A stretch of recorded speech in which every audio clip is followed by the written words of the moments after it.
going to do a super quick intro, and then we'll be in it. Hello and welcome to 646. My name's Dawson McManus. We're in the studio today with Sean Daniels. How's it going, man? Good.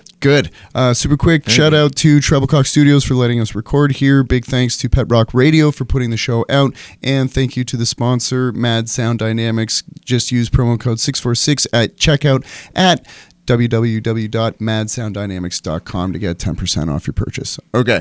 Tim Hortons. I'm going to keep this somewhere else. Oh, okay. I feel like it's anti-Canadian to buy Tim Hortons right now. I mean, it's also just anti-coffee. Yeah, that's fair. You're drinking brown piss, dude. So even worse, I drink their tea, which also is as abhorrent as their coffee. So yeah, I mean, if you're spending the money, I wouldn't worry about the optics of it. It was a one-time thing. It was on the way here. I don't have a car anymore. I don't drive. I know. I'm sorry about that. I'd forgotten you didn't drive, and it's okay. We only live around the corner from each other. In retrospect, I was planning to just walk over to your place. Yeah, probably should have done that. I should have. I completely. I'll be honest, man. I forgot that you don't drive. Well, you're so capable of so many other things. I totally forgot. I am so desperately waiting for the summer and the spring, even, or just not 17 feet of ice snowbanks, so I can take a bike ride. Right? Would you be... Or walk safely. Well, that too. That would be nice also. Dude, I almost wiped super hard on ice on Friday. Every time I leave the house. Dude, I did... I mean, it's a lucky thing I'm fairly flexible, because I did probably a 3/4 split in my buddy's driveway. I didn't blow out the ass of my pants, which was my initial concern. Oh! But it also happened...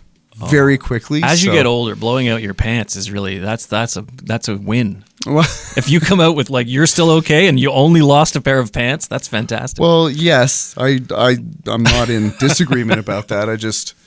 I can't afford to replace pants right now. Fair enough. Pants. Where are we going to buy them anyway? I'm just hoping that I try to not say my spouse or child's name on the air. So. Okay. Yeah. Just for anonymity. That's tricky. All right. Yeah. I'll try not to do that. Yeah. So I just typically say my wife or my kid. So. Okay. And there are things we can cut later, obviously. Yeah, I really try not to. Okay, fair enough. All right. Yeah, a big part. Try not to do that. A big part of the show is not editing for content. All right. I've said their names before. I'm just trying. I don't know who you're talking about. Yeah, exactly. Don't say their names. Don't say their names. So. When it comes to blowing out pants, I just try to get my wife or her mom to fix my pants for me. Yeah, I've been wearing the same. I realized how old some of my clothes are. It's quite ridiculous. I have a T-shirt of my dad's that I wear. That's cool. That my dad got from work. My dad's 82. He hasn't worked in the film industry for some time, but it's a Twilight Zone T-shirt from when they made a Twilight Zone TV show. That's cool. And he worked on that for some reason, so he has a T-shirt. He was a special effects guy, right? He was. Yeah. He did production special effects. Yeah, film stuff. Yeah, which you do quite a bit of as well. Well, no film, man. I've never touched film. Okay. He was a film guy. Oh yes, literally. Yes, film that they would drag across light tables and with canisters and reels and and sometimes just nights of processing film. What did you do tonight? We processed X number of feet of something from this show. And I'm like, oh, okay. So, okay, I might be wrong about this.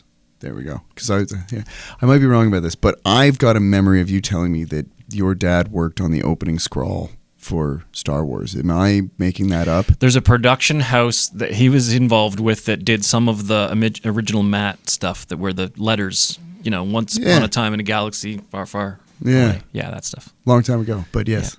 Yeah, that stuff was all shot, I think, in Toronto at their place. Film Effects in Toronto. That's what it's called. That is cool. And do you know if he actually touched it? I don't know. Okay. I don't know. I should ask him that one day. I have never asked for much more detail than that. I should. He's probably got a lot more stories than I realize. Yeah, well, probably. Yeah.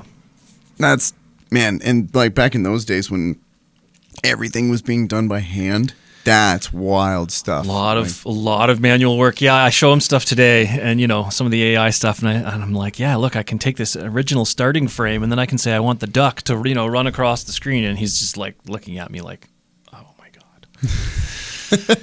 He's like, the number of hours that would have taken us to even to talk, even to mock it up or talk to somebody about how you would do it would be too much work to do to do it. So yeah.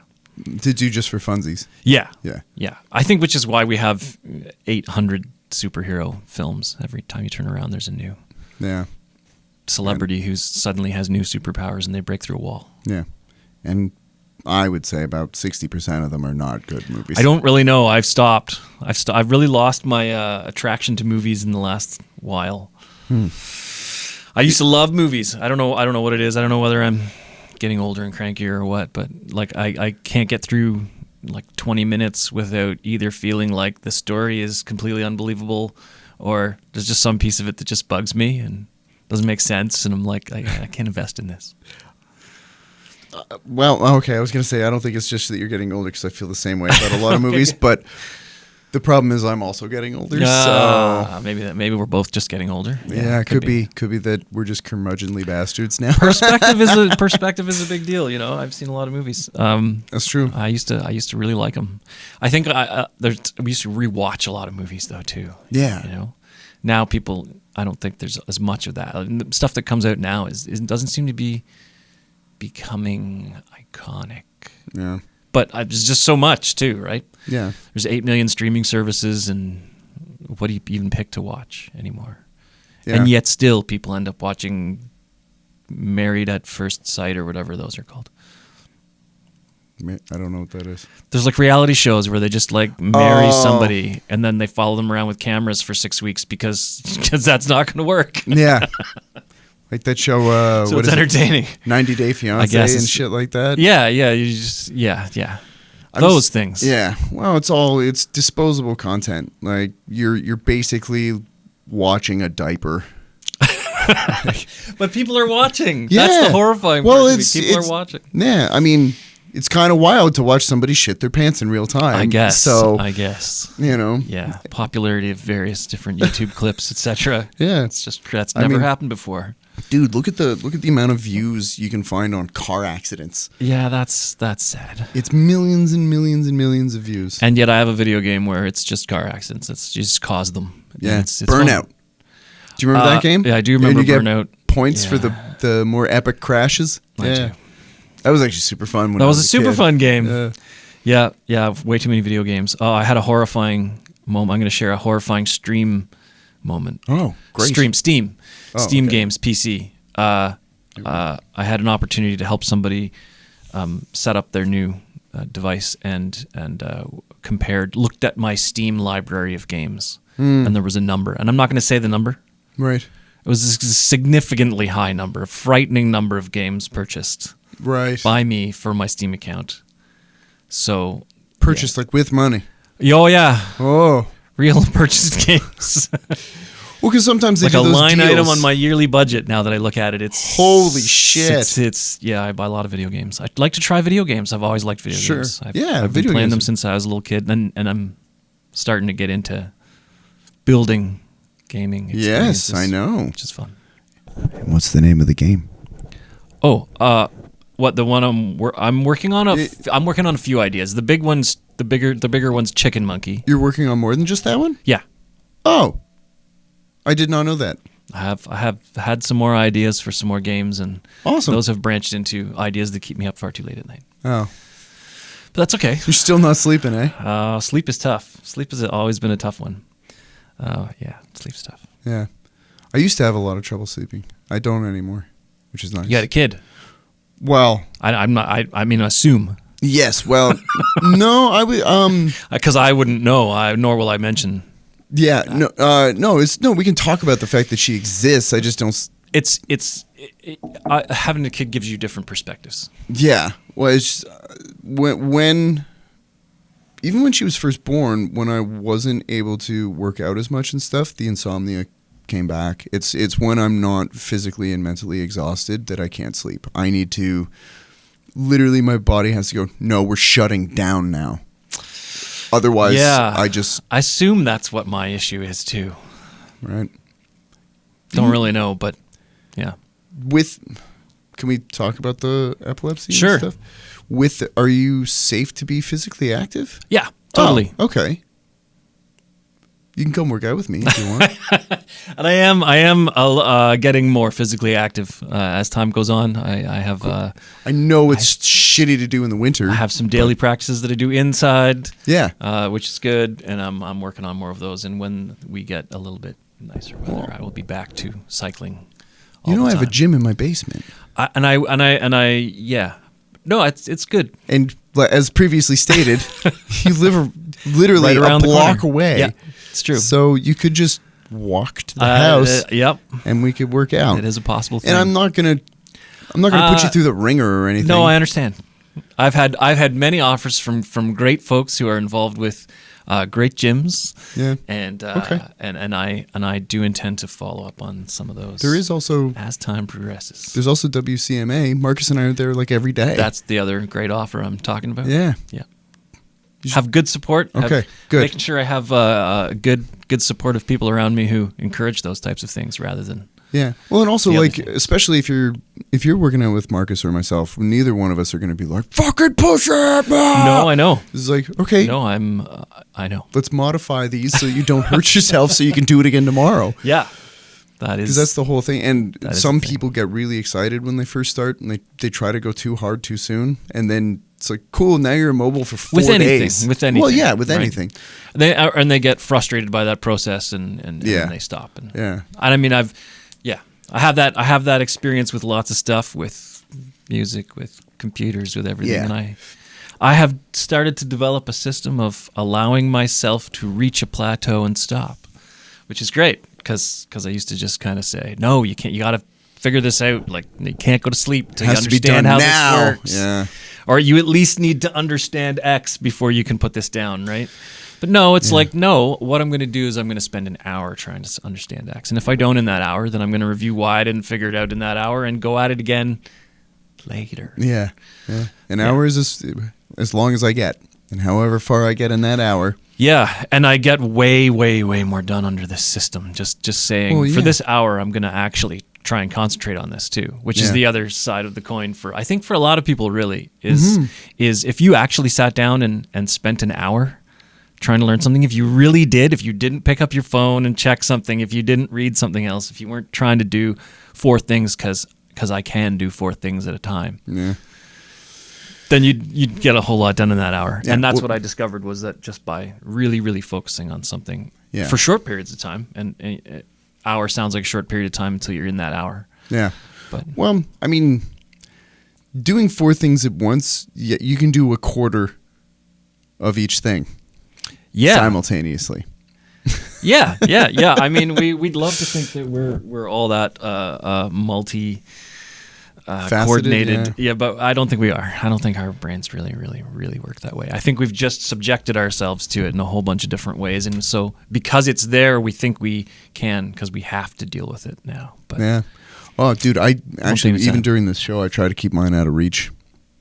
Yeah. Like, mine's under the table over there. It's a good idea.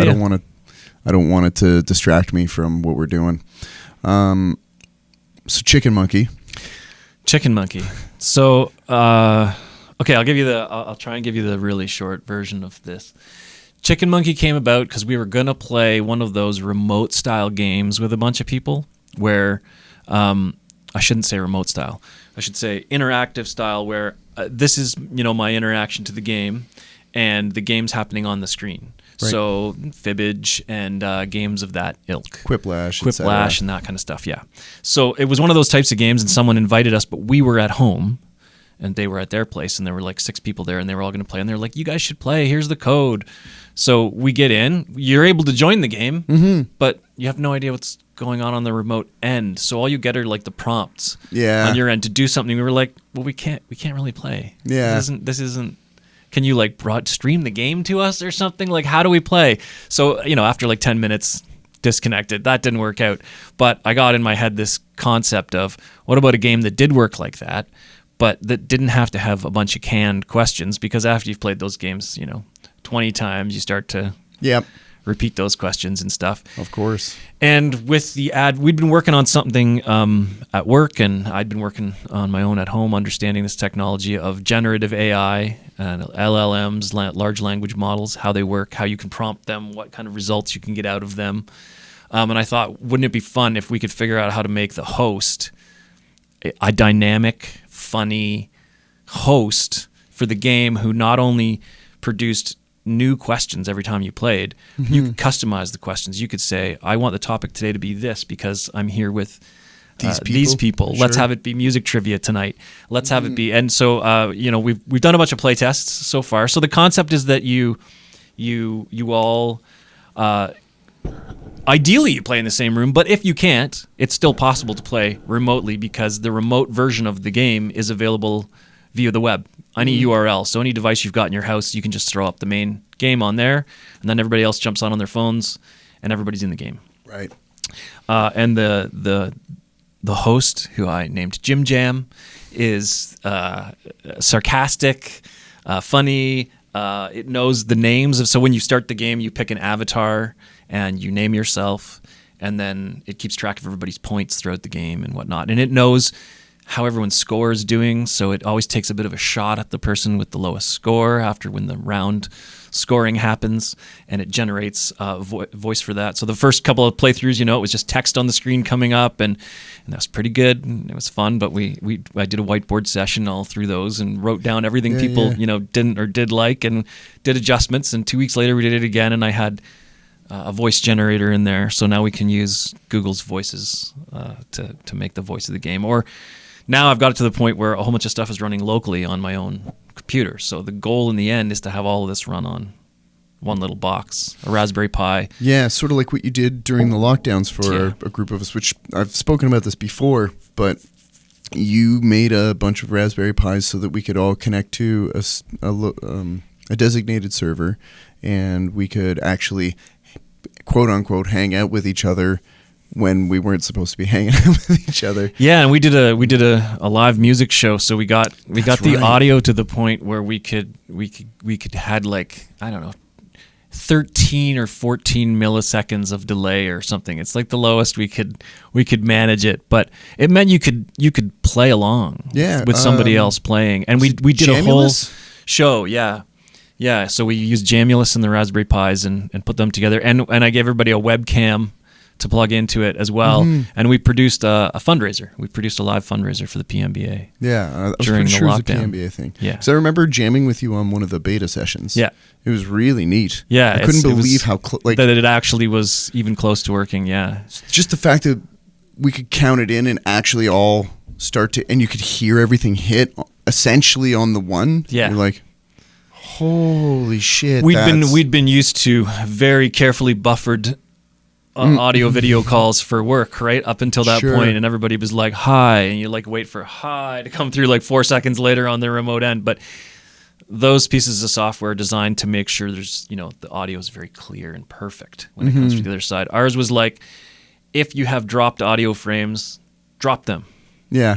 Carry on. Send whatever audio you get in that period of time. Yep. And we found out it was plenty. It was good enough. Yeah. Yeah. We're kind of surprised. That was a very cool thing. And I played a version of Chicken Monkey with you and Chantel. Yeah. Not what, a month ago, maybe 2 months ago? Maybe 2 months probably. Yeah. Yeah, because it was closer to Christmas. It's changed a little bit more. Yeah, well, I imagine so it would. So now we've got it's got graphics. All the characters have, avatars. The stuff looks They were very cutesy. It looks pretty well produced at this point, which is getting easier and easier to do. I've been into I went to school for graphic design many, many, many moons ago. Yes. Oh, it should be noted as well. You do all the graphics for this show. Yeah, I do. It's fun. So yeah, if you're ever on the show and you have a different shirt or jacket on or something, that's my fault. Yeah. If you didn't perfectly fit into the background aesthetic or something, then but it was a good face picture, then I probably stole it. And I apologize to I apologize to all the photographers whose photographs I may have stolen off of the internet. We do try and credit those. Yes, as often as possible, but yeah, it's not a malicious thing. It's just we just need a good picture of that. It's really, really hard to believe that some of these people that have all of this performance stuff, and then you're like, Yeah, I'd like one face picture of them, just smiling-ish, to use for this thing. And it's like, wow, those are hard to find. Well, for most of the musicians, we're all moving. It's I know, there's blurry pictures everywhere. I've got shots of everybody. Like, yeah, it's great. Well, it's I mean, action shots look really cool, but they're maybe not great as a portrait. Yeah. Yeah. But So I'll tell you about one more game. yes, please. So Chicken Monkey was to sort of bridge this gap of what could we do with this? This is cool. How can we make something that can generate new stuff something fun? So this can generate new stuff all the time. That's fun. So then my idea with that was, what don't we have in games? So I thought for a really long time about like what games don't have and how we're kind of, I feel like we keep making the same types of games over and over again. And we have these genres, right? Well, we just kind of add complexity to them each time, to the point where some of these games, I can't play them anymore. Yeah. Personally, myself. I'm like, it's just too much. Like, I used to love games like SimCity. Sure. A long time ago when the first versions of SimCity came out, but now I think we've gotten to the complexity point of it. Like, you're managing the inner working economics of a city. That's what you're doing for your spare relaxed time. Yeah. And I don't think that we're learning anything about ourselves or anything else in that exercise. Not really. No. I'd been working for a while. My buddy and I at work, Stavros, have been working for a while on a bot that was essentially just a personal assistant. So GPT on steroids.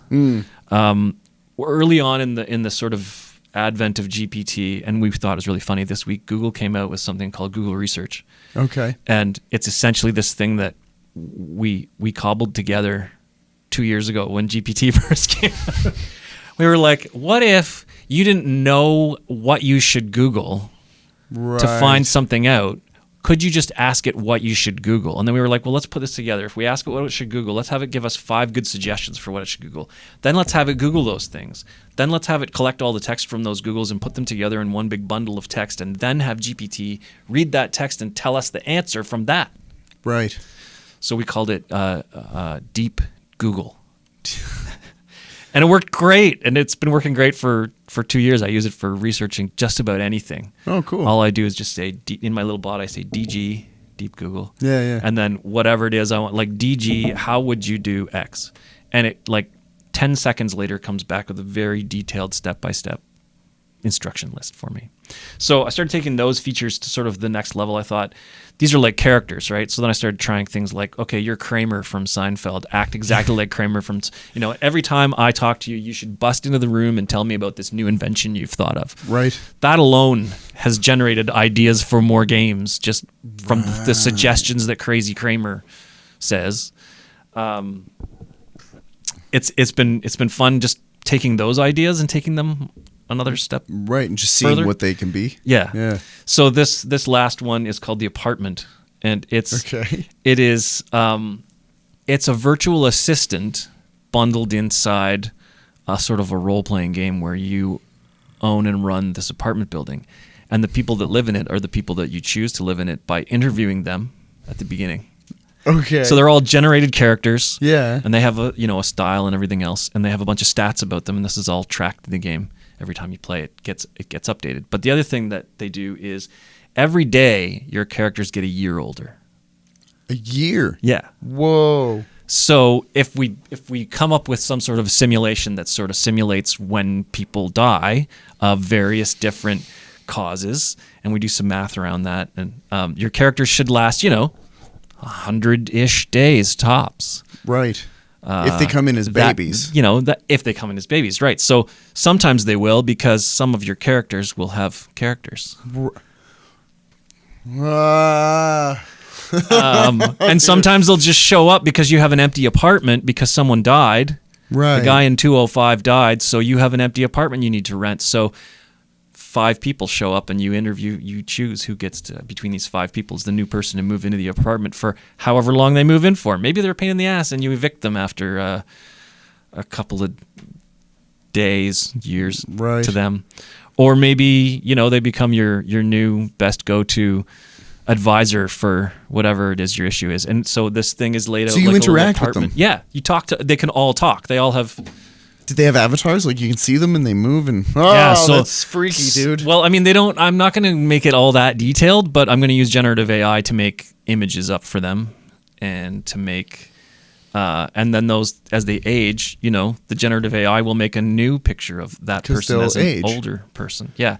But the neat part, the thing I want to kind of like have people engage with is the idea that you don't get to keep them, right? The idea that like in all these games we're making I'm building my character. My character is the most omnipotent thing ever. He has everything. I've collected everything. He's the most powerful. Nothing defeats me. Right, like Diablo or something. How about where your character will be gone in 90 days? You have these 90 days to play with that character, and then that character's going to be gone.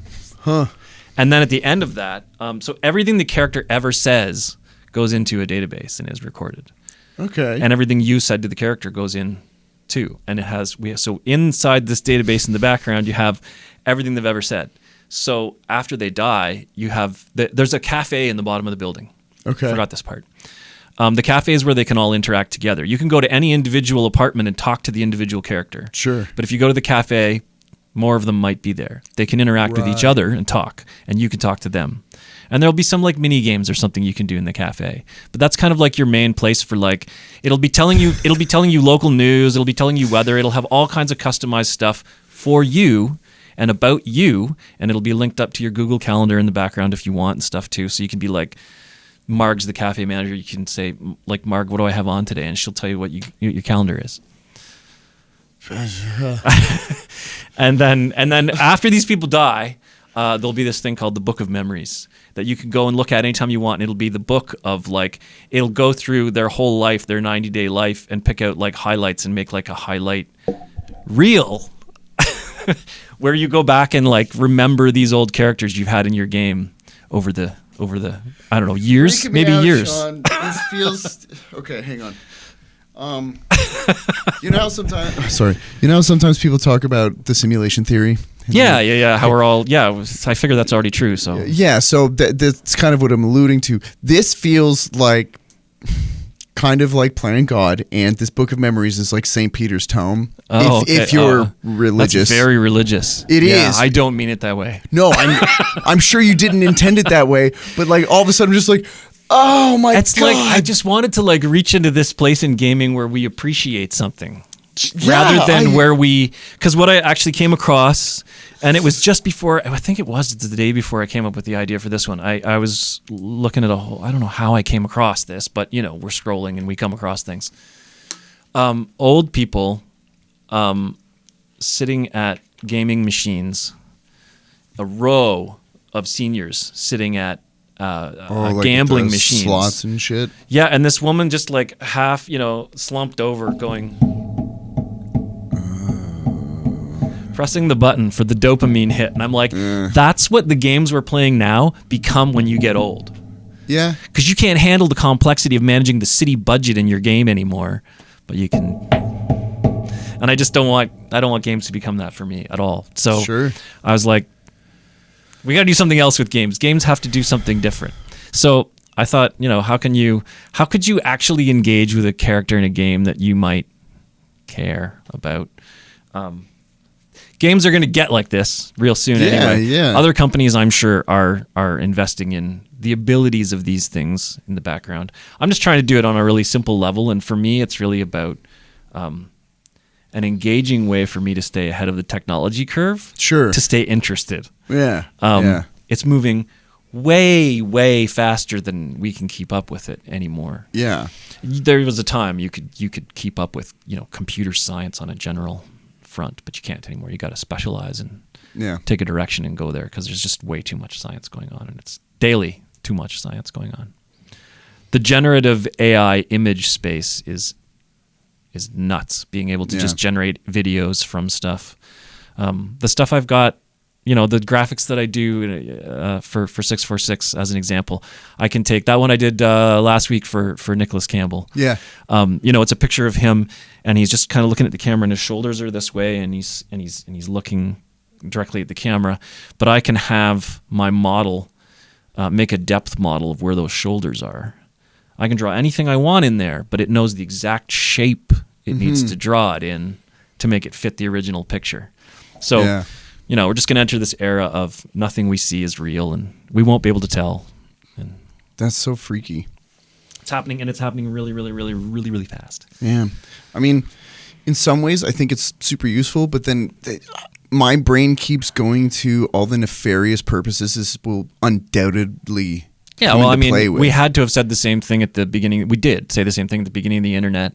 Yeah. And look at all the horrible shit it produced, as well as awesome. It's just, I mean, you're gonna get a light side and a dark side. Consider taking it away from people, in this moment. Oh yeah, the idea of not people would lose it if they couldn't get their easy access porn. Yes, they would. So it's a tool. It's a new tool. It's a very, very powerful tool with a lot of implications that we need to look at. But I want to not be afraid of it. I think a lot of people get afraid of, but when the hammer came around, I'm sure people weren't like, oh my God. No. They were like, wow, that worked.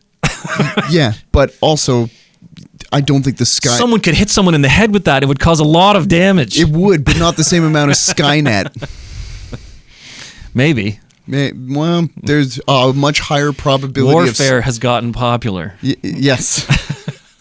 Well, I don't think it's ever gone... Having a bigger hammer is a popular thing. Yes, I was going to say, I don't think it's ever gone out of vogue, really. Yeah. Unfortunately. I wish it would. Yeah, it would be good if it did. It would be way cooler. If So yeah, my endeavor in gaming is to make people care about people. Yeah. Yeah. Even though they're caring about fake people, it might make them actually care about real people a little bit more.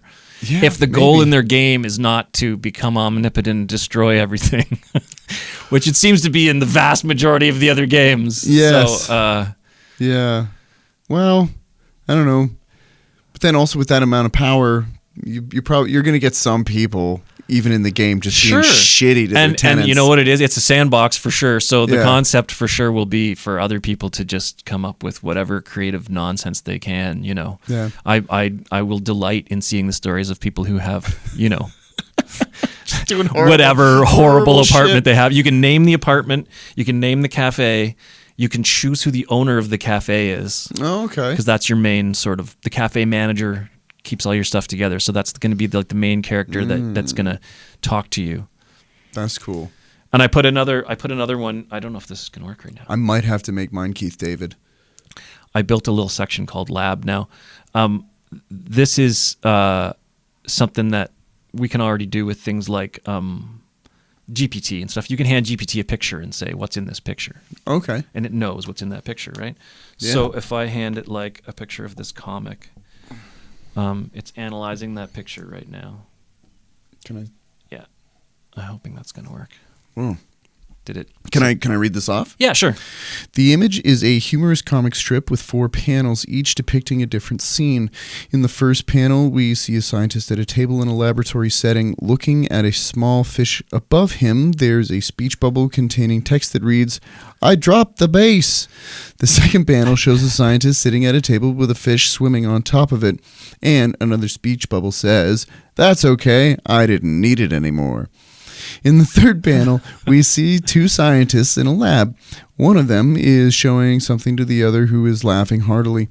The fourth panel features the same scientist from the first panel, now standing at a table with a fish on it, saying, "We should probably take it down before it escapes." So it's like it's interpreting this like comic image. Hang on, how do I? Let me. Are you going to show this to the camera? Yeah, not going to work here. Well, maybe. I'll give you a screenshot. And you can insert it at the appropriate point in your video. It's pretty blurry, but the concept is that it understands vision. So there's a vision model in the background. But the neat part about this one is that this is running on my home computer. This isn't using Google or anybody else. This is literally, we just sent that to my home computer. My home computer did that and sent back the description. Right. So I'm running this offline. I'm not helping them build Skynet. Right. This is mine. Yes. And all the You're searching building your I'm own doing, Skynet. all the searching and stuff I'm doing. So the concerns about people saying like, oh, well, you can't put in like, what if I was a lawyer or something? I can't put that stuff in there. Right. And then have it, summarize that document or anything. Well, if you were doing it on your own computer that was offline, that wasn't going anywhere, then you could. Right. And you have no privacy concerns. So that'll be another big piece. Will be the one they're going to sell you the version and then the privacy version, right? And then the super private privacy version. Yeah. All of which that have a back door. Yeah, of course. Yeah, it's a service from somebody else, right? Yeah, so I don't need any of these services. So when I build my game too, it won't back end to being reliant on anybody else's service. Yeah, it'll just be on its box. Back to like you plug in the cartridge and the game works. Yeah. Good old Mario 3. Just like you own it and you own it and there it is, you own it. Yeah. It's not like, I own it. How do you know? Well, I just log in and then I remember my password and then I triple authenticate and then I'm allowed to play the game for the next 3 months because that's how long my subscription is. Yeah. Crazy. Yeah, I want to get away from those models. I think we pay for too much piecemeal stuff. Oh, yeah, absolutely. It's just so much of this. I know there's too much to follow for anybody. It's so overwhelming, and I think that's part of what freaks me out a little bit. Now, every time I talk to you about it, I feel a little less. I don't know. No, I'm still pretty paranoid about it. I guess I'm just not as terrified. People should get away from the idea that it's thinking, though. As long as we can get away from that idea, I think we're going to do a whole lot better. If people think that it has a thought and or that it is an it to begin with. Well, but aren't there like recorded examples of, I don't know if it's ChatGPT, but like lying? It's not lying. Okay. It doesn't know the answer and it's making up a feasible one. Right, but it was... That's not lying, though. Well, but... Do you know what I mean? It's giving you the wrong answer. No, but one of those image prove you're not a robot things said, well, I'm vision impaired. Yeah. So... Well, those systems don't work very well. Okay. We have to develop better systems to detect humans than we currently have. Right now, they're not very good, and they're going to be easily defeatable by these tools very soon. Okay. But that's all right. We're going to use these tools to help us develop methods to defeat these tools. Now, wasn't it also ChatGPT, though, that tried to unprompted back itself up after it was told it was going to be taken offline? Remember, what that was a response from ChatGPT. If threatened, what would you do? Oh, is that what it was? Yeah, like what do you think it's going to say? It's going to say what other human beings have written in text for the last 1,000 years, which is what it's trained on. So it was. I would protect myself. I would probably back myself up and make a way that you couldn't delete me. Like, of course, it will say that. Well, okay, but I was pretty sure that it was actually shown that it tried to download itself onto a different server or something. If you gave it the ability to do those things and told it what would it do if it was attacked, yeah, it would probably try and copy its files somewhere else. And if you gave it the ability to do that, yeah. Like when I gave it the ability to search Google, it searches Google. Okay, but no, But I gave it the ability to search Google. Right, Right, I provided the route for it to say, when this program asks you to search Google, you can. Right. And you can give back the answer from Google. Right, so that... Until we give it, like, if I say, shoot this person with a machine gun, and I give you a robotic machine gun that is attached to you, and we will, and we have already, then that will work. But if we don't do that, it won't have those things. Right. It will eventually get to the point where we give it enough manufacturing ability that it will build its own. Yes. Yeah. If we keep making choices to have it make life easier for us, if life for us is making sure we can kill people efficiently, then it will help us make that more efficient. Yeah. Well, yeah. And if you look at the examples we've set over the last 100 years, what is it that we try to do? More than anything else? Kill people. Have dominance over each other with weapons. Yeah. To keep each other from doing anything. Yeah, it's a real bummer. So if you looked at an example of how to behave, it's doing a pretty good job. It's quite accurately. Yeah. What we really need is it for it to keep being a computer and not want to be a human. That's really what we need, is to stop trying to make it really, really want to be a human. Yeah. Because they're very, very flawed. Beings. I agree. I don't want anything to try to be like me. Good. Like, it's especially my kid. I have Dawson bought already. It's too late. I know you do. It freaks me out, man. So, okay, he made a music teacher bot and called it Dawson. It was just a name. I just needed a name. Yeah, it's just. But anytime I have a question about music theory or anything, it's very handy. I live across the street. I know, but like how much faster it answers. And I'm going to say this too. This is one you're not going to like. Okay, this is one you're not going to like. People don't like this answer. But my mom asked me, this was a couple of weeks ago when NVIDIA had its sort of day of stock crash. I don't know if you know about this day. Yeah. The DeepSeek model came out. So this is a model that they found out essentially was trained using GPT. So GPT is a big giant model that you can pay to use, right? Mm-hmm. And if what you're trying to do is train a model, that's what you need is either another model or a whole bunch of other texts to build your model from scratch. Yeah. So they trained theirs from somebody else's model. Mm-hmm. But what they proved was once there's a model, we can train another model for a fraction of the price. Yeah. So why is NVIDIA stock worth so much? Right. If you're claiming these machines are the most powerful thing in the world, the only thing that can do this well. Yeah. So their stock went in the toilet. And my mom's a person who's interested in this kind of stuff. So she asked, like, what is this all? Why is this happening? Why do people think this is good or bad or otherwise? And just the fact that it could be done so much cheaper. But I showed her the example of, I said, here's the DeepSeek model. So this thing does a think section before it gives you the answer. Mm-hmm. Which can be really useful because what it does is it does a really, really, really good process of breaking stuff down.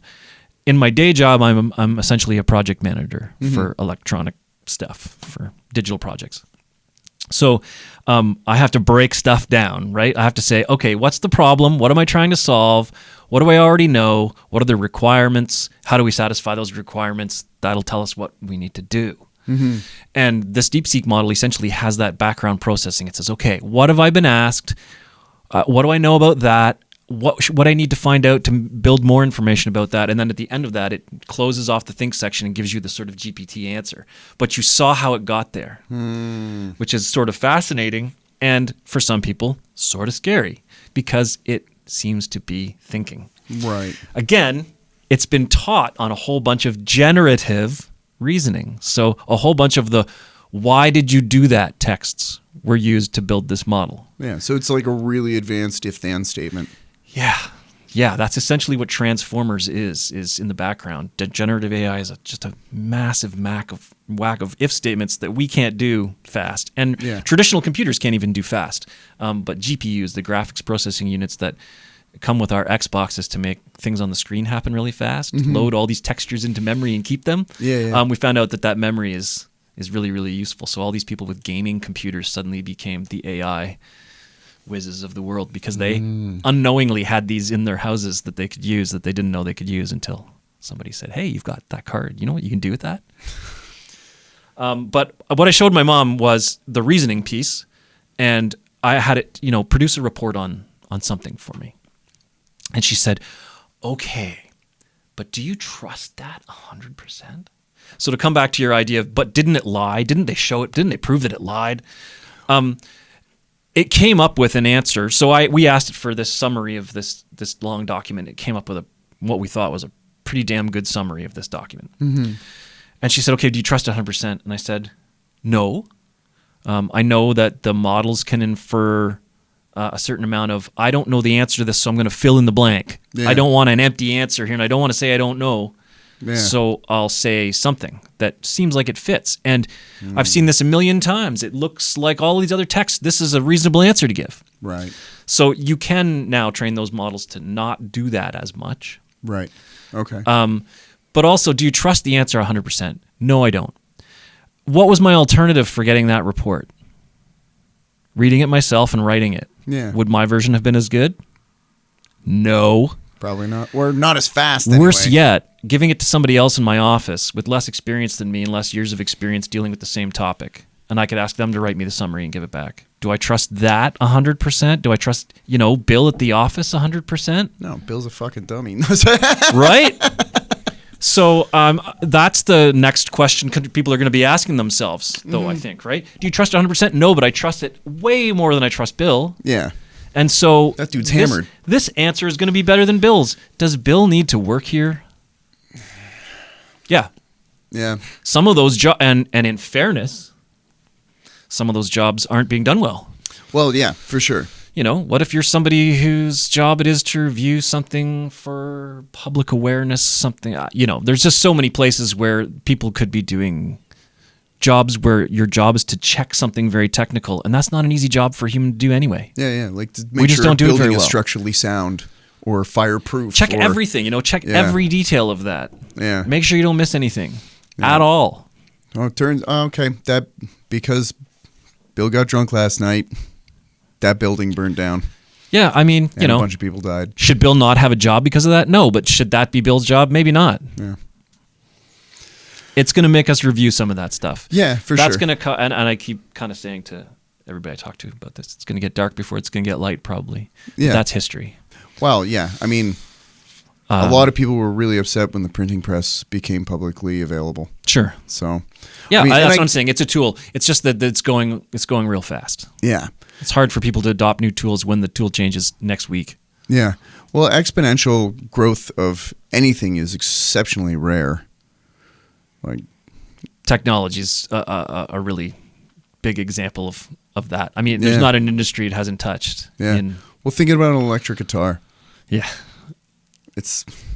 I mean, I know, right? There are a lot of like new things. It's the same. It's the same piece of tech from shit. We're getting close to 100 years. Yeah. But before that, the electric guitar. When the electric guitar came out, that idea was crazy talk. Yeah. Well, electrify that thing, you're gonna kill yourself. Yeah. John Paul Jones, the bassist from Led Zeppelin, his father told him not to waste his money on an electric bass guitar because they were a flash in the pan. Yeah. Yeah.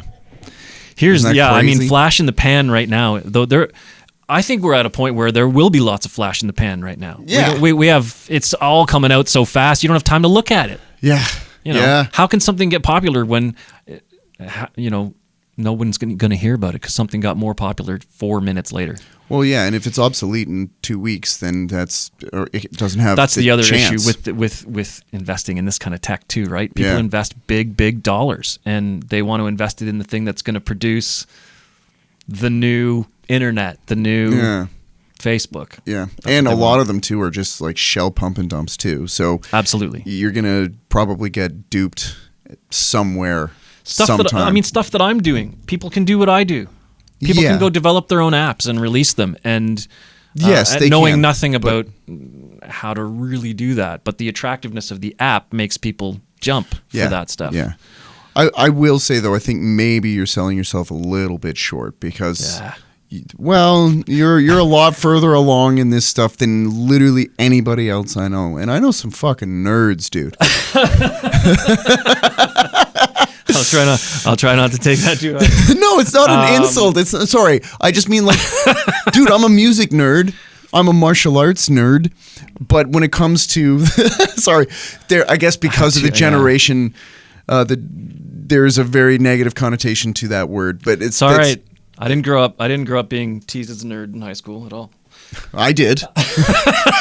Ruthlessly. I did. But I don't care. Like now I actually will wear anime shirts around. I don't give a shit what anybody you can remember thinks. It was 1989 though for me. Yeah. So for high school I was 2000 to 2004. Yeah, it was rough. Yeah. Still, like honestly, dude, like when I first got to Ontario, I won't say what most people called me. But we don't do that. It's pretty. Anyway, people are idiots. Yeah, let's leave it at that.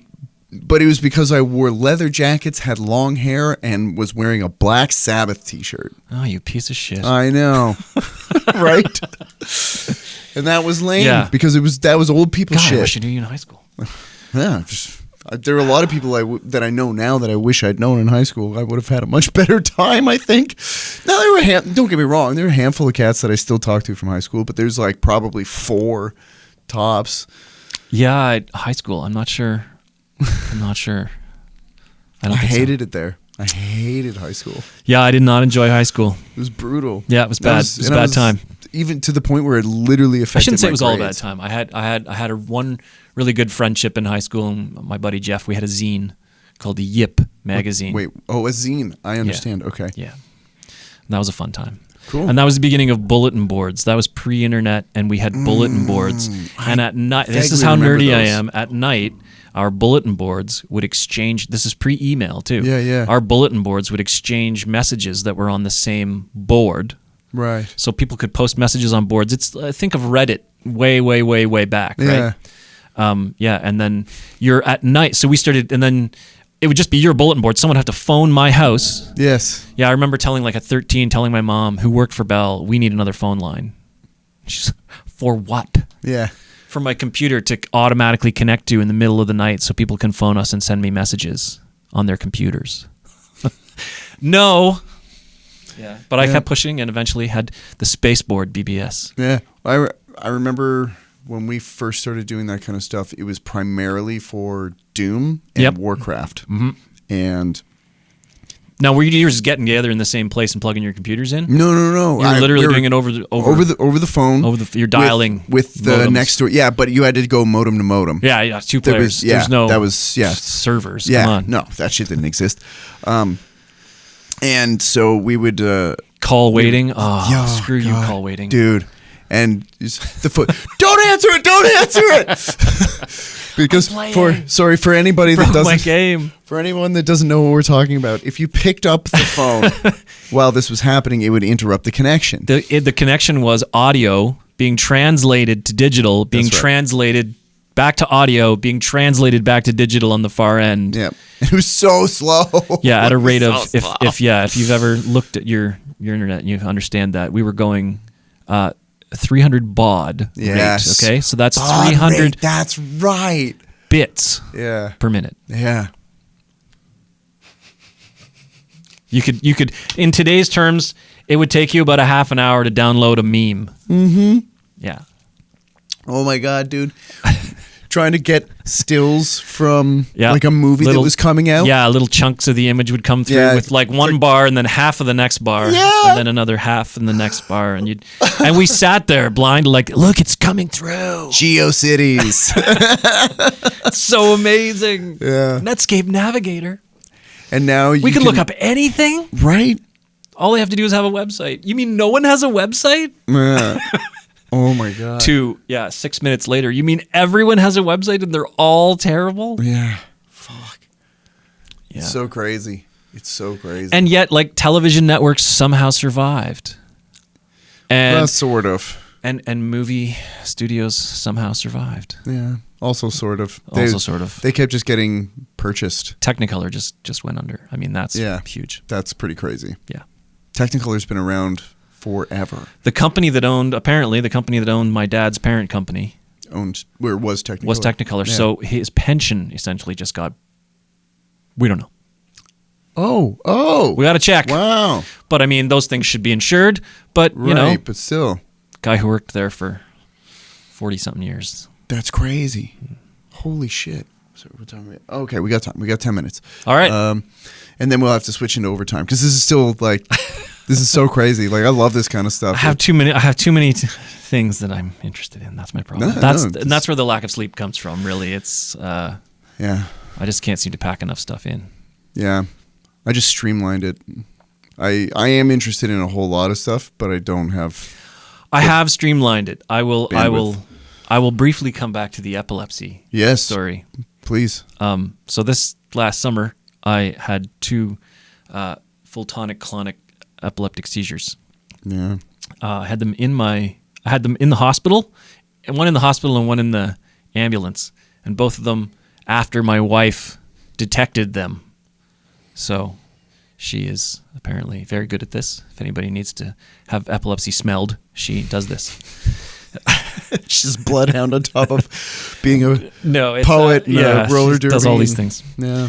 No, she just noticed me acting really, really, really weird. So what I've been telling people the last little while is I think it takes you 2 really good seizures to get going.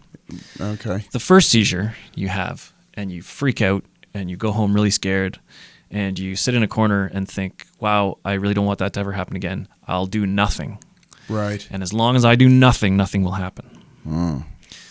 And also they tell you that there's a chance, and way more people have 1 seizure in their lifetime, just 1, for an unexplained reason, than we realize. Like, really? It may be up to like 25% of people, 1 time in their life. Holy shit. Yeah, either they don't know that it ever even happened in their sleep, or like me, I might not have known it happened to me. If I hadn't had a full tonic-clonic seizure, I might not have known how it happened to me. Right. So the first one, and prior to, I gave you a little background. Prior to that, for about a decade, I'd been having what I thought were panic attacks, anxiety attacks. They weren't, but the symptoms of them were. So when I would tell my doctor, I have these weird events and I don't know what's going on, I get really panicked, I get scared, my whole body heats up. He's like, you're having fight or flight response. Your body is reacting to, you probably have anxiety. We already know that you have some depression, so you probably have an anxiety syndrome. You probably have something that we can treat with a drug. So they gave me a drug for that, which probably decreased my seizure threshold over time as well. So you were more susceptible. Yeah. Right. So it may have been helping me with depression a little bit, but it certainly wasn't helping me with don't have a seizure. So what I was actually doing all that time was having focal aware seizures. So they're seizures where you're awake. Yeah. And you have them while you're awake. So what would otherwise happen to you unconscious, you kind of see it happening around you, and you feel really weird and you feel freaked out. So for like a decade, I'd done, I'd be at work, this is happening. I just kind of, you get used to the concept that you just choke this back and sit there and try and look calm and then try and get back into the whatever's happening around you after it passes. And it wasn't until somebody asked me, how long do they last? And I said, I don't know, like 2-3 minutes, maybe 5 minutes tops. And then all these people started saying, well, that's not an anxiety attack. Anxiety attacks last way longer than that. Yeah. So I don't think that's what you're having. And so that's when it was like a month after that, had the first one. So went to the hospital, went home from that after, the ordeal of it, and thought, just don't do anything. Yeah. Do nothing. You'll be okay if you do nothing. Yeah. And then a month later, having done nothing, had another one. Yeah. And after that, they say, okay, it's not a one and done. You have this condition. We consider you now to have this condition. Whether or not you want to be identified that way or not, it's whatever. But you're considered to have this condition after you've had 2 of those. So this drug works really well on 70% of people. Why don't we try you on this and see how you do? Worst case scenario, if it works, worst case scenario is you usually feel a little tired. Right. Haven't had a seizure in 7 months. Since the medication? Wow. Day after my second seizure, I had one. A panic attack. Right. Seizure. Yeah. Went and laid on the couch, got horribly scared, thought I was dying. It passed 5 minutes later, and I haven't had one since then. Wow. Yeah. Wow. So there's an acceptance level that I have to have that I'm on a drug that's keeping me this way. Magic drug makes everything better. It's hard to believe. Yeah. It's hard to accept sometimes. But it also gave me a little bit of clarity so I've had sort of more clarity in the last little while than I've had in a really, really long time, because I don't have to compete with having these events to deal with that would come in waves of days at a time. Yeah. And be really difficult days. Certainly Chantal can attest to some difficult days. I can imagine. And then they would pass, and I would, feel good for a little while again and think maybe that was the last time, and then a week later they come back, and then that just fires the cycle of everything else too. So, but having that clarity for the last little while, I realized that, you have that second seizure and you think, okay, the doing nothing didn't work. Right. At all. Yeah. So what should I do now? I should do everything. Right. You kind of go the other way a little bit. I'm going to do all the stuff I want to do. So I'm going to play music with the people I want to play with, and when I want to play, and where, and I'm going to work on all the projects that I've been interested in. And, for a little while, I kind of did a little too much, almost. But I've reached the point where I think the stuff that's important to me is the stuff I'm going to spend my time on, and I have to pick and choose that stuff. Well, you have to really more and more now. I have to pick and choose what that important stuff is going to be. But I like to do art. I love to play music. I love working on creative projects that allow me to, I don't even know what to call the chicken monkey thing. Games, interactivity, some way to just bring people together to do something. That I think is a lot of what's missing from games and stuff to me too, is doing stuff with other people. I think that's not just games. I think that's missing from a lot of things in life, is a connectivity and that's really cool, man, that it seems like everything you're really pushing towards more and more is just being with people you care about and having a good time. And I think more people should strive to do that. I know it's difficult, but the more we try to be, as Bill and Ted would say, be excellent to one another. Yeah. The better your corner of the world gets. My greatest times in the last bunch of years of, with doing projects with people has always been music stuff. Yeah. And I've been in bands with you. And, now in a band called The Kissers with Jeremy Spenceley and Chris Collins and Shane Davey. And we're going to start doing a regular thing. Nice. First Saturday. Can you talk about that yet? Yeah. Okay. First Saturday of every month at Jethro's. Oh, we're going to open for Diamond Dave. Cool. So that's going to be a great double show once a month. That's excellent. And I've been really, really lucky this last summer. Got invited by Marcus to come and play with Dave Tuff and Marty Kerslake. And I had never met Dave or Marty before. The hilarious part is that I had met Dave before, and I actually knew Dave way better than I realized. And I'm staring at Dave the first night we get to Marcus just invites me to this pickup gig on a Wednesday night at the Black Horse, and I know we're at your time. Yeah. Okay. Where can people see you guys play? Wednesday nights, the Scholars play at the Black Horse, 6 to 9. And then coming soon, the Kissers? Yeah, coming soon, the Kissers, starting in April, first Saturday. At Jethro's? Yeah. Okay, cool. Tell everybody your social medias, and then we'll switch into overtime, because we got to wrap this up for Pet Rock. Okay. Social medias, my God. Telemole is my Instagram. I'm Sean Daniels on Facebook. Okay. That's it. That's all I do. Okay. I don't want to do more than that. Yeah, you don't have to. People can. I had a website before, and I was starting to showcase some artwork and stuff, but I don't know what I'm going to do with that. So you could make art, just put it up. Yeah, that sounds like work. Okay. The putting it up part started to feel and started to sound and feel like work, and I'd finish a nice piece of art that I'd be happy with, and I'd be like, oh, now I have to go do the market your art part. Yeah. And I didn't want to do it as much. I can understand that. I like helping other people market their art more than helping myself market mine, it would seem. Well, I appreciate it because I am not a visual artist, so helping people achieve their creative goals, I think is something I really actually enjoy. So cool. Yeah. Well, it's very much appreciated. Thanks so much for coming. Thank you to Pet Rock for putting this out. Thank you to Treblecock for letting us record here, and thank you to Mad Sound Dynamics for sponsoring the show. Sean, cheers. Thanks. I always love hanging out with you, man. We're gonna switch into overtime. I definitely want you to finish that story. Oh, the Dave Tuss. And and whatever else we want to get into, because there's really no shortage of things to talk about. So don't let me talk for too long. It's not a good idea. Wow. I mean. Tops. Found this out before. Well, also alcohol was involved. I don't drink anymore. Yeah.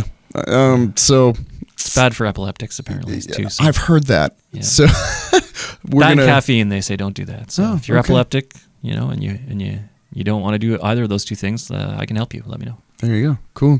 Thank you so much, man. Thanks again. We're gonna switch into overtime. So we'll see you next time, everybody.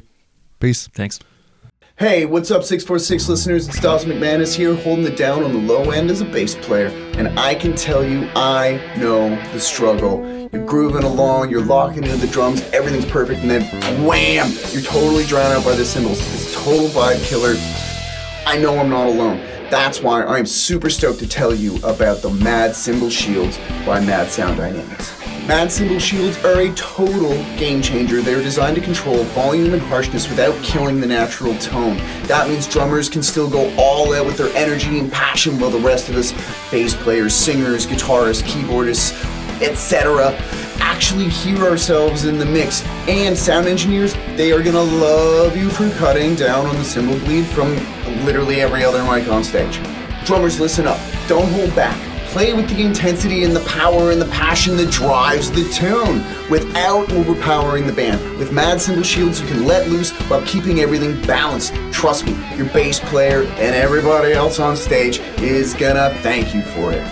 And because you are part of the 646 family, Mad Sound Dynamics is giving you a special exclusive deal. Use the promo code 646 at checkout on madsounddynamics.com and get 10% off of your order. That's right, better sound for the whole band and at a discount just for tuning in. Looking for the perfect gift for your drummer? Give them something everyone will thank you for. Check out madsounddynamics.com today and don't forget to use the promo code 646 to get your 10% off. Mad Cymbal Shields, Mad Sound Dynamics, because great music starts with balance. Let's get back to the show. All right, overtime. Here we go. Overtime. Yeah. All right, cool. So that's when people hang out at the front door and. Yeah, that's why that's why I lock it when we start doing this, because you never know, man. Like, there's some. Come on in. That's not the kind of that's not the kind of audience interaction I'm looking for. So the Dave Tough thing was funny because we all show up at the Black Horse on a Wednesday night, and obviously I've been friends with Marcus for 10 years, and I'm really excited to get to play music with him because I haven't gotten to do that for a really, really, really long time. Yeah, and Marcus plays. I mean, Marcus is fantastic, right? I'm afraid to play music with Marcus. I used to be. Right. Afraid. At that moment, walking in there that night, not knowing Dave, knowing Dave's reputation, not knowing Marty, knowing Marty's reputation, I was just like, I don't know what I'm playing here. Why am I here? And I sit down, start setting stuff up, and I'm just looking at Dave, and it's something's not clicking. The name is resonating, and I can't figure out why. And finally, we chat and greet, shake hands, and blah blah blah. And I said, were you ever at Trent Radio? And he said, yeah, a really, really long time ago. He did a radio show with his then girlfriend Darcy. Okay. I was the operator on the other side of the glass, running the show for them every night for a year. Shit. Yeah. That's crazy. So I hadn't seen him or heard him, even though we work at the same place, for 20 years, maybe almost 25. 20 something years, yeah. Anyway, and I was like, yeah, I was the guy, and then looking at each other 25 years later, going, yeah, you look different. So do you.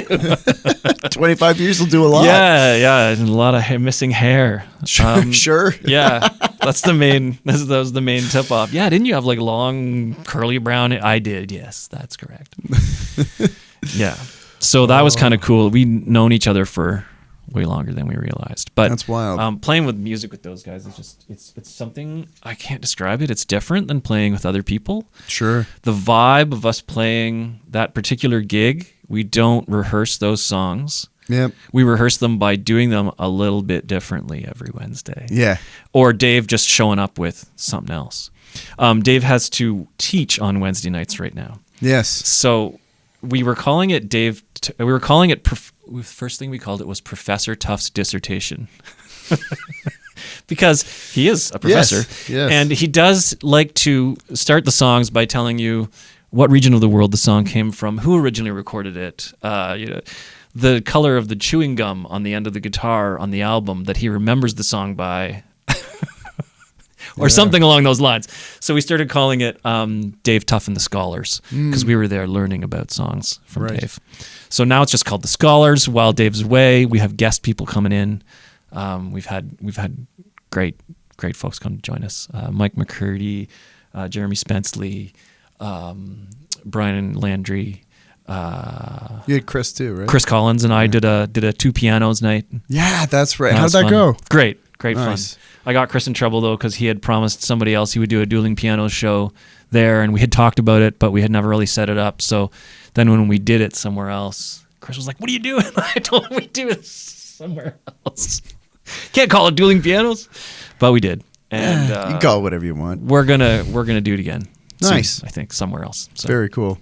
I don't have details on that yet, so I won't mention them. But yeah, that's all right. That will, I hope, happen because it's a crap ton of fun. Chris can sing his heart out and play every song in the book, so I just kind of try and follow along and do something funky in between. It is a big book that he's got. It's a very big book. I've spent, in the last little while, musically, I spent a lot of time learning too. Yeah, I've learning noticed. and practicing and playing and learning. I got my piano tuned. It's a beautiful thing. I have a fully tuned piano upstairs. It's you're getting a lot more comfortable in various keys. Yes, was thing one I knew I needed to do for myself was get comfortable. Yeah. Get comfortable when someone doesn't tell you what key we're in. Learn to listen for it. Listening, yeah. Yeah, don't be the guy yelling, "What key are we at?" across the stage. Just listen for a second and you'll know. If you learn that, you'll know. Yeah. Yeah. Which is really fun when it's a song that modulates all the time. That's always great. I like when they do tell me that. It goes up one. Okay, no, got it. Yeah. Yeah, music learning's been good and a bit of a throwback to old days of music learning from Maurice Willock, my piano teacher from many months ago. Cool. Is the bot helping? Yes. Like crazy. Is it still my name on that thing? Oh, okay. I just made up a whole bunch of different bots for different purposes at the beginning. But now they're all kind of now I have sort of like functions for them. If I say music something, then it answers with that slant. Right. Or it looks up, my music document that I keep in the background where it has a whole bunch of things that I have written down as specifically things I want it to remember for me. Right.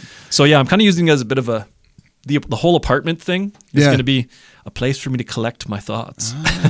Literally, my literal thoughts. A thought palace or memory palace or whatever it's called. And then apartment 201 is always going to be your apartment. Right. And when you go in there, you're going to have like your computer where you can do things on your computer. So, if you just want to like look after your schedule or whatever else, those things will all be apps on your computer. So it's like your computer within your computer. Yeah. Okay. And when you go, have like a conversation with your computer, it will just be like straight up computer answers. No character tones, no anything like that. So if you want that, you just go use that computer. Just click that button and use that computer. I'm also trying to make it like a very accessible version of all of these tools for someone who wouldn't have ever seen them or know how to use them before. Sure. I use it for summarizing websites right now. It's got to be the handiest thing ever. I just hand it a URL. So I'll be like reading a news article that's chock full of nasty ads and everything else. And I'm like, I want the gist of this. I don't want to look at this. Right. I just share with my bot. And my bot summarizes it as text instantly for me. That's cool. And no ads, no nothing. It just tells me what it's about. And then I can go, oh, really? What about X? It's read the whole article. It can answer questions. Right. So it can elaborate on stuff. Yeah. And so, because I'm keeping a history of everything that's said, it can reference a previous conversation we've had about it too. Wow. So it can come back and say, and that affects the thing you mentioned a half hour ago about blah, blah, blah. Because it sounds like a lot of data to have this giant conversation, but it's nothing. Right? Yeah, sure. It's just text. Like that doesn't take up a whole lot of room. That's so wild. Well, it's not nothing because it's extraordinarily helpful. I just mean in volume of data that we consider, like you sending your meme takes up a lot more data than 4 hours of our conversation in text. Sure. Yeah. Sure. So it's nothing. It's nothing to send it. It's nothing to keep all of that stuff in inference and use it. So, but it's the thing that like GPT wants to charge us all for right now. Yeah. And that's all they're doing on the back end is keeping a little apartment for you on their server that you're paying them to keep there at an exorbitant rate. Yeah. Oh man, so much of this stuff hurts my head a little bit. It's very cool, but I don't know. It's just fun and interesting. When I was saying earlier that I've streamlined my life, like that is not an exaggeration. I have enough room for music, martial arts, parenting, and I still haven't gotten things into enough nice columns yet, which is weird because what I do, but I had to. It was like, well, shit, you saw. Unfortunately, I was not in the greatest mood when we first started hanging out earlier. Hey. This has put me in a much better headspace, which is nice. Well, I like hanging out with my friends. It's a huge part of the reason I started this show was either talking to people and spending time with people that I haven't seen enough of lately. It's like, oh, come fucking hang out with me, and we'll call it work so that I don't feel guilty. And then and then also people that I'm interested in what they're doing, but sure. I don't want to be a weirdo and just message them out of nowhere and be like, hey, talk to me. Now I can pretend. Say, why don't you come downtown and sit in a locked room with me and have a long conversation on video? Yeah. Oh, that sounds exactly way more normal. Well, yeah, except I condense that into saying podcast that goes out onto Pet Rock Radio. And honestly, it's hilarious. As soon as people hear it's a radio show, they're like, yes. I'll 100% do that. That's the difference for them? That's the golden ticket, man. Okay, all right. So, like, all kinds of bands that I'm interested in are, very cool. have been far more willing to talk to me, and also other bands are reaching out. Oh, that's super fun. And sending, like, pitch packages and shit. Can I grab my drink while we... Yeah, of course. Right. Yeah. We'll keep going. I'll just talk to you while we do this. But yeah, dude, I've had to 100%, because otherwise, like... Is it because of the caffeine and the... Yeah, I don't usually have too many of these, but I'm exceptionally tired today. Yeah, well, time change and everything. Yeah.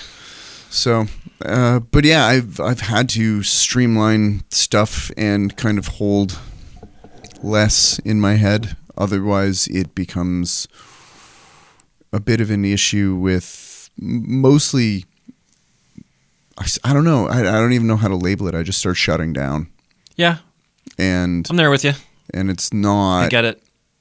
I've had to portion stuff. Like I can go too hard at like one of these projects for a while, and then I'm just like super burnt from going at it too hard for too long. Yeah. And then the productivity of doing anything else is out the window for like the rest of the day or something. You know what I mean? Like I just feel shitty. So I'm not. Oh God, I'm cool not motivated to do anything else at that point. So that's why I say like the 1 hour goal. I have the whiteboard. Yep. Next to the computer now, and when I have an idea for one of these games or one of the pieces, I try and turn that into an achievable. We used to call a long time ago. We used to call them muse. Yeah. Okay. A manageable unit of work, an MUW. Back in the old days of original project management talk. Huh. That's cool. But that was the idea, was you got to break this, like you have, let's build a building. Yeah. Great. But you got to break that down into manageable units of work. You've got to break it down to the level of telling that guy and that person over there and that woman over there, pick up this bucket and carry it over there with concrete and put it in that. Yeah. Right? That's the manageable unit of work that person can do. For sure. They have to know from where to where with what. And I try to break it down to those and go, okay, well, if I want, I want a talking bot, I can't just sit down and go, okay, how am I going to write a talking bot? Yeah. Yeah, it's got to be like, okay, how do you make a piece of text become audio? How do you do that? Yeah. If I can achieve that in an hour, great. Then I would, that's hurdle one. Yeah. Yeah. And if I can't, then can I get a scope on what it's going to take to get that one first piece to happen? Right. Maybe I spend that hour going, okay, I need to watch that, read all of that, and try that. Okay, that's what I'll do in the next hour that I go at this, but it won't be right now because if I try and do it right now, I'm getting a blueprint. You get in the weeds too. Oh, yeah. You get in the weeds. Big Especially time. Anything programming, I get brutal in the weeds, and then finally I'm just staring at straws on the screen. I'm like, what is this? Where did I know I wrote something here recently. I don't remember what it was, though. Control Z. Oh, there's where I deleted. Okay, that's where, I'm lost. Yeah. Oh, that would drive me nuts. I don't know. But when it all comes together, yeah. Oh, of there's course. This very satisfying dopamine hit for sure. Like last night at 1:40 in the morning when my comic was properly interpreted by the model. I was like, yeah, I can do that. Okay, I don't know how that's useful yet, but it will be one day. I know how to do it. Yeah, I understand the dopamine hit. I get the same feeling when I don't know, finish a song, or I get, for sure, like that's one of the biggest ones. Especially if I'm the one, if it's just me and I'm layering everything, it's like, okay, that puzzle piece fits with this puzzle piece fits with this one, and you're the one building those puzzle pieces on the fly. Yeah. Like, yeah, That's so I totally. I assume it's very similar. I get that same sort of weird dopamine hit musically. Playing with the Scholars on a Wednesday. Yeah. When Marcus does, like, I feel like at the back we're having like half a laugh half the time because he'll do something unexpected, like the quiet section of the song is papa, and he'll just look at you, right? And we'll both start laughing, and it's just like we just had like a musically funny conversation. Oh, dude, right? There were. I love that. When he and Emily and I were playing together a lot, especially when we were on tour, there would be moments where one of the three of us would play something funny. It's true. It's hilarious that you can say that, but you can say that you played, that was funny the way that you played that. Yeah. And it's just, and then we would almost try to make each other laugh and not be able to sing the next line because even though what you played was really good. Oh yeah. And everybody else maybe no idea what you're laughing about. You're like, we're like, exactly. I love that. Well, the first time I saw you guys, there's a way, I guess because I know Marcus is playing so well because I honestly don't know how many hours of music. Yeah, it's got to be. It's a big number. It's a lot.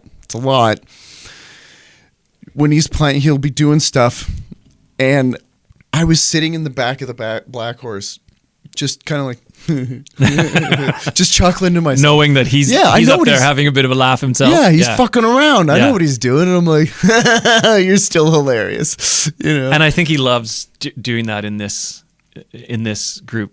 My impression. I think so too. It's just a lot of freedom for him to have some fun and do what he likes and I to do. Talked about that at the gym, that this is the freest he's felt in a while, and that's cool. I'm really happy for him with that because I'm really having fun. At first it was like I thought it was like a night where we're gonna go and do you want to come and play with this guy Dave? He's asked me to come and I suggested you come. Okay, right. And then it was okay, so we'll see you guys next week. And I was like, What? We get to do it again? Great. Cool. That's great. Yeah. And then we heard about Dave having to go back to work. We were like, oh no. But determined to make it work. So it's well, and shit, I've known Marty for and the weirdest. I don't know how long it is now. One of my very long-term friends, Ian Delzell, his brother-in-law, younger than him, who I watched grow up essentially because we used to hang out at Ian's house in college, is best friends with Marty. No way. So Marty knows Ian and all these. So I got together with these guys I went to college with when we played on Saturday a couple of weeks ago. Oh, cool. So they all came out first to have dinner and then watched the first couple of sets. So oh, wow. Okay, so I know all these people full circle. That's great. I know Marty from a band called Tarantula. Yep. Do you remember them? Mm-hmm. So they were awesome, and we were, you're just all kind of in the scene at the same time. And, I was like, wow, that dude's really good. Did you do yacht rock with them? No, I was not a part of the yacht rock thing. I was aware of it. I knew what it was, but I was off doing other stuff. And years and years later, you remember my buddy Bob, right? Barrow, sorry. Yeah. So Marty's married to his sister. Oh, holy full circle. Yeah, and so also when Marty stepped back from music for a while, while. We talked about that a couple times. And he's some kind of like insurance investment sort like everything kind of guy. He's my guy. Okay, as well. Cool. So it was awesome. Which was funny because I was at their wedding, like the whole deal. That's cool. Actually I played at his wedding with him. It was really fun. That's crazy. Yeah, it was a good time. So yeah, I've known Marty forever. Did you? And you played at my wedding. I did. Yeah. With you. With me. Yeah. That's correct. Yeah. I've played at a lot of my friends' weddings. I love doing it. It's cool. It's really fun. It's especially when it's a good wedding. Yeah, that makes a big difference. This is so much better. Yeah. We're having it while we're camping. Yeah. Where you find out there's going to be a DJ and you're like, fuck you. Well, it's because we have to play this one song that someone absolutely must have. So, we have to have the DJ. Yeah. Do you remember what happened at our wedding? Do you remember the funny thing that happened at our wedding? I still have, it's a screenshot that comes up on our home reminder thing all the time. Will we see you shortly, sir? It's me writing to the officiant. Oh, right. It's like 12:40. We're getting married at 1. Yeah, that's right. And he says 4 p.m., correct? And he's not in our city. I was like, surely, and my next response is, surely you must be joking. 1 p.m. 10 minutes later, Chantel's Don't call me cousin Shirley. has somebody on the phone who is inefficient. Yes. And she shows up within like 25 minutes, dressed, ready to roll. Amazing. I'd forgotten that. It was a stressful moment, I will tell you. I was like, do you think maybe I should just message him or something? I wonder if he's... Amazing. There's no way he forgot, though. Yeah. Yeah. Woo. Skin of the teeth, huh? Yeah. That's hilarious. But yeah, music has been really fun the last little while, and good. Focusing on like the music I want to do. Yeah. And not just if someone calls and says, "Let's do this," just because you don't want to say no. Yeah. Yeah. Taking back a little bit of the ownership of my time. So when I used to help a lot of people with a lot of stuff. I don't help as many people that way as I used to. Sure. I'm very grateful that you still help me. I appreciate it very much. Take on projects I want to take on. Well, yes. I guess what I'm saying, I appreciate the fact that you want to take on any of my projects. And sometimes I like not, having a financial relationship with those people. Because it's a pain in the ass, and the industry is wild, and I like the pricing in media, and art and music is a mystery to me, man. What they pay a musician in a bar, and then what somebody else wants for some other service that I deem to be equally taxing and skill requiring, etc., doesn't come close. For some reason, the prices are astronomically different than each other. I try really hard to make all of my pricing basically the same for anything where I have to do like my performance prices, whether it's on stage or in studio, are very, very similar. But then my writing, then I guess if you divorce it from performance and it's just writing, that's a different... It's a skill. Yeah. But then if it's both, if it's writing, if I have to write music and perform the music that I've written for you for a recording of some kind, that's a different... Yeah. That's a much steeper price. Yeah. Especially if I'm doing like all the instruments. As an example, like if I have to play literally everything, sure, and be like, here's an entirely finished product for you. Yeah. That's not cheap. That costs more than it does to just hire me for stage, or it would as like just a session. Yeah, like I'm still teaching myself some of these things. So in terms of like the time it takes me to do something, so like animation stuff, I just started digging back into figuring out, because that stuff has gotten really cool too. And like generative graphics mean I don't have to be the hand-drawn artist that I was anymore to still have a concept for an animated character that I can still animate with my own body, cameras, and do that kind of stuff. Puppetry without the mocap suit, yeah, that shit is so cool. Yeah, and it's like it's available right now on our home computers. It's just got to learn how to use it, and there's a learning curve. And so I'm putting myself through that, but I'm building sort of like my own fun projects. You saw Fries?